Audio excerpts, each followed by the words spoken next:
Hey guys, Claude Johnson here. Welcome to Art of the Blues Riff Volume 3. Hope you're doing well today.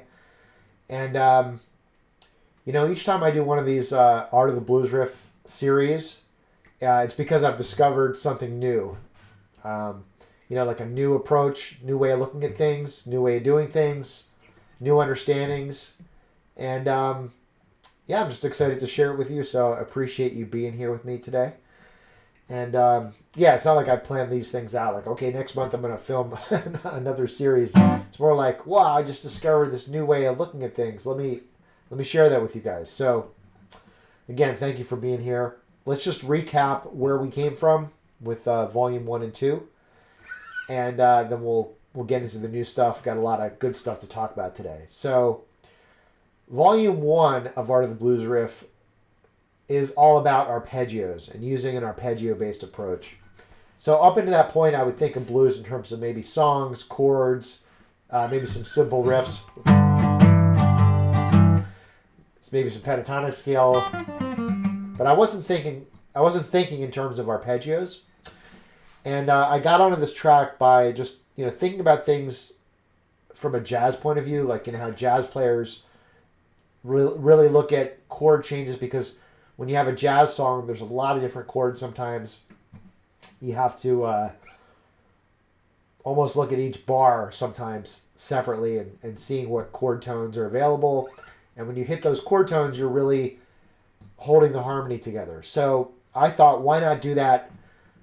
Why not apply that to blues, right? Even though in blues, if you're playing a 1-4-5, it's very simple. There's only 3 chords, and if they're dominant chords, it's the same type of chord. So, sure, it's simple, but you can go pretty deep if you start looking at like the entire neck, all the different ways to do it, start making riffs out of them, different combinations, and so on. So we did a real deep dive with that on Volume 1. So just to give you an example, let's say I'm in the key of G, and let's say I'm going to start a riff like with my 3rd and root, let's say. So now we want to play it through a 12-bar blues. Blues is not in a vacuum. We don't just noodle around, right? We're trying to play complete 12-bar progressions, complete songs. That's where the real music is, right? So let's try to play this is mostly off the top of my head, but let's see.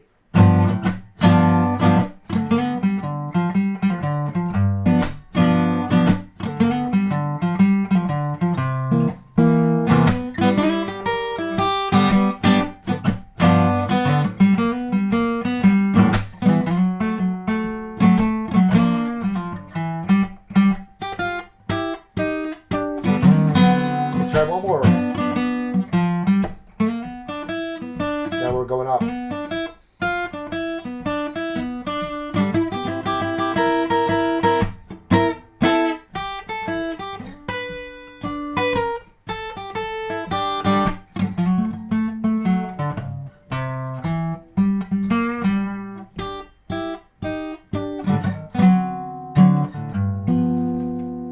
right, so you saw how I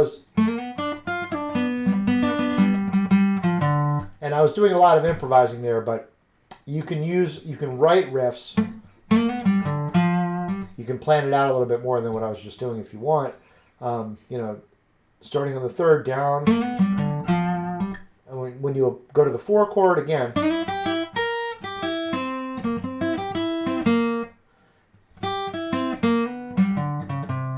So that's what Volume 1 was all about. Now Volume 2 was more of a chordal approach and really deconstructing the dominant chord, as I call it. So, using those same notes, root and 3rd is one little combination. There's 3rd and 5th. That's another combination. There's all these flavors that I call them of the dominant chord. So let's try another 12-bar.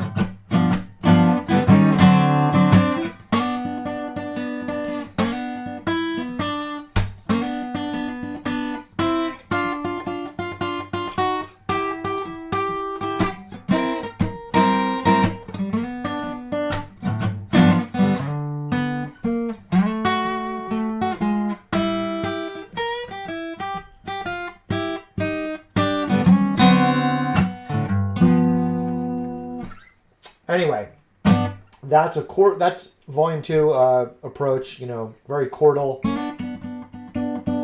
and that was very cool too. Just getting a different sound from each of those, like.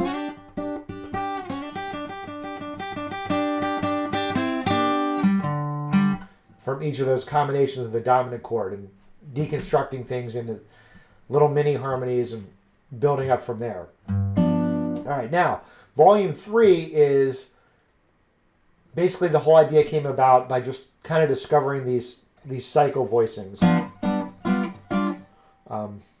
Where did I go? There we go.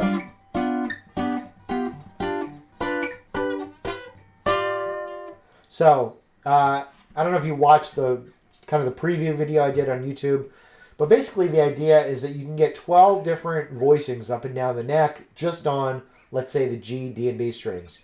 So this whole system is really focused on this set of strings specifically, the D, G, and B strings. Okay? And if you're familiar with inversions of chords, usually for each set of strings there's only like 3 inversions for a triad, or 4 inversions, 4 voicings for a dominant chord, but we actually get 12 voicings when we play the 3-note groupings of the dominant chords. So,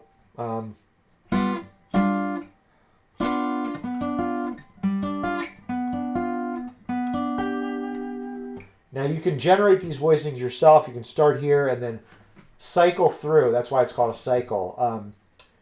You know, the B string, then the G string, then the D string, raising one note up at a time. So if you start here, you raise the B string note up to the next note in the dominant chord, you get this. Then you raise the G string up, you get this. Then you raise the D string up, you get this, and so on. So I'm going to give you a chart with that, with this course. If for some reason you didn't get the chart, just let us know. But it should be there. All right. So, and the idea is that you can use each of these voicings kind of separately. You could also combine the voicings, which we'll talk about later, but each of these can be a standalone unit as a starting point for riffs, and that's what makes it cool. So we're going to talk about that today. We're going to talk about how to burn these voicings into your fingers, into your brain, and we're going to talk about grooves. We're going to talk about playing through the 1-4-5, and then we're going to talk, of course, about generating riffs from these chord voicings. All right. So, without further ado, let's jump into it.